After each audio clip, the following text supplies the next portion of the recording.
Section 1. What if your AI coding assistant asked to delete your entire database folder and you weren't watching? That's not a hypothetical. That's a real risk every developer faces when running autonomous AI coding agents like Claude Code. Today we're looking at a project called NAH, a context-aware permission guard built specifically for Claude Code. And instead of adding more AI power, it does the opposite. It restricts what the AI is allowed to do, based on context. Let's look at what it actually does. At its core, NAH sits between you and Claude Code as a permission layer. When Claude Code tries to execute an operation, say, deleting a file, modifying environment variables, running a shell command, or accessing directories outside the project, NAH intercepts that request before it happens. But here's the key word: context-aware. It doesn't just block based on a flat list of forbidden commands. It evaluates the operation against your project context. Is this file inside the working directory? Is this shell command within the scope of what the agent was asked to do? Does this operation match what a reasonable coding task would require?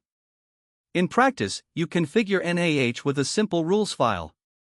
You define what's allowed reading project files, writing to source directories, running build commands, and what's blocked by default or requires explicit confirmation. Dangerous patterns like recursive deletions, network calls to unexpected endpoints, or writes to system-level paths get flagged or stopped entirely. There's also a confirmation mode, where instead of silently blocking, NAH pauses the operation and shows you exactly what the agent wants to do and why. You approve or deny it manually. This makes the AI agent feel less like a black box and more like a junior developer asking before touching something important. The result: you can run Claude Code in more aggressive autonomous modes without the anxiety of wondering what it might accidentally destroy. Section 2. Now let's be honest about what NAH does not do, because that matters as much as what it does. First, this is not a security sandbox.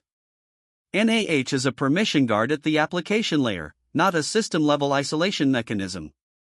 If Claude Code or any process it spawns finds a way around the guard, or if you misconfigure your rules, nothing at the OS level is stopping dangerous operations. It's not a Docker container. It's not a VM. Think of it as a seatbelt, not a roll cage. Second, it does not understand intent. NAH evaluates operations based on patterns and rules you define. It cannot reason about whether a deletion is semantically correct for the task at hand. If you've configured it to allow writes to a certain directory, and Claude Code writes something wrong there, NAH won't catch that. It's not a logic checker. Third, the context awareness has real limits. It works with file paths, command types, and scope heuristics, but it doesn't have deep semantic understanding of what the agent is trying to accomplish at a higher level. It can't stop Claude Code from writing bad code. It only stops certain categories of dangerous file system and shell operations. And fourth, this is early-stage software. The rules system requires manual configuration.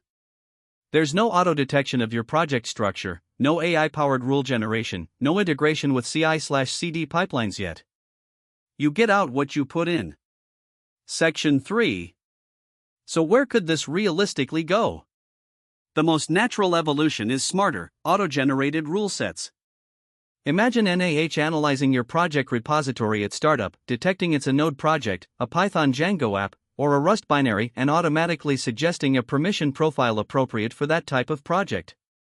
No manual configuration needed for standard cases. Another realistic direction: session-level learning.